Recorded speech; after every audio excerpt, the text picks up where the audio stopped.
அமெரிக்காவில் வசித்து வந்த இந்தியர் ஒருவரை அந்த நாட்டு போலீசார் இப்போது கைது செய்துள்ளனர். அவர் ஒரே நேரத்தில் 2 நிறுவனங்களில் வேலை செய்ததாக கூறி அதிகாரிகள் அவரை கைது செய்துள்ளனர். இது தொடர்பாக விசாரணை நடந்து வரும் சூழலில் அவருக்கு 15 ஆண்டுகள் வரை சிறையில் தண்டனை கிடைக்கலாம் என அதிகாரிகள் எச்சரித்துள்ளனர். அமெரிக்காவில் கணிசமான அளவுக்கு இந்தியர்கள் வசித்து வருகின்றனர்.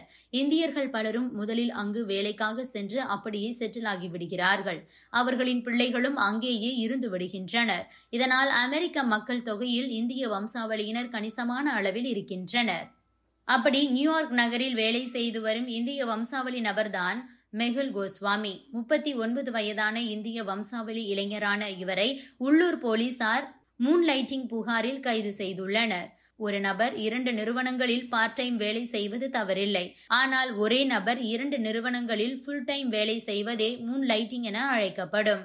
நியூயார்க் மாநில தகவல் தொழில்நுட்ப சேவை அலுவலகத்தில் பணிபுரிந்தபடியே இவர் வெளியே ஒப்பந்ததாரராகவும் வேலை செய்து வந்திருக்கிறார். இதன் காரணமாகவே அவரை நியூயார்க் போலீசார் கைது செய்தனர். நியூயார்க் மாநில இன்ஸ்பெக்டர் ஜெனரல் அலுவலகமும் சரடோகா கவுண்டி ஷெரீப் அலுவலகமும் இணைந்து நடத்திய விசாரணையில் கோஸ்வாமி தவறு செய்தது உறுதியானது. அவரது இந்த செயல் $50,000 வரி பணத்தை தவறாக பயன்படுத்தியதற்கு சமம் என அமெரிக்க அதிகாரிகள் தெரிவித்துள்ளனர். நியூயார்க் அரசின் அலுவலகத்தில் ஒர்க் ஃப்ரம் ஹோம் முறையில் கோஸ்வாமி பணியாற்றிக் கொண்டிருந்திருக்கிறார். இதற்கிடையேதான் கடந்த 2022ஆம் ஆண்டு மார்ச் மாதம் அவர் மால்டாவில் உள்ள குளோபல் பவுண்டரிஸ் என்ற செமிகண்டக்டர் நிறுவனத்திலும் ஒப்பந்ததாரராக வேலை செய்ய ஆரம்பித்துள்ளார். அந்த நாட்டு சட்டப்படி அவர் இதுபோல ஒரே நேரத்தில் 2 நிறுவனங்களில் வேலை செய்வது சட்டப்படி குற்றம். ஒரு அரசு ஊழியராக தனது கடமைகளை செய்ய வேண்டிய நேரத்தில் அவர் ஒரு தனியார் நிறுவனத்திற்காக வேலை செய்ததாக குற்றம் சாட்டப்பட்டது.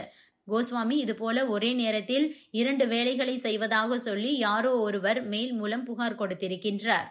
அதனைத் தொடர்ந்தே விசாரணை தொடங்கப்பட்டது. இதுகுறித்து இன்ஸ்பெக்டர் ஜெனரல் லூசி லாங் என்ன சொல்லியிருக்கிறார் என்றால், அரசு ஊழியர்கள் நேர்மையுடன் சேவை செய்ய வேண்டும். கோஸ்வாமியின் இந்த செயல் மக்கள் நம்பிக்கையை உடைப்பதாக இருக்கிறது.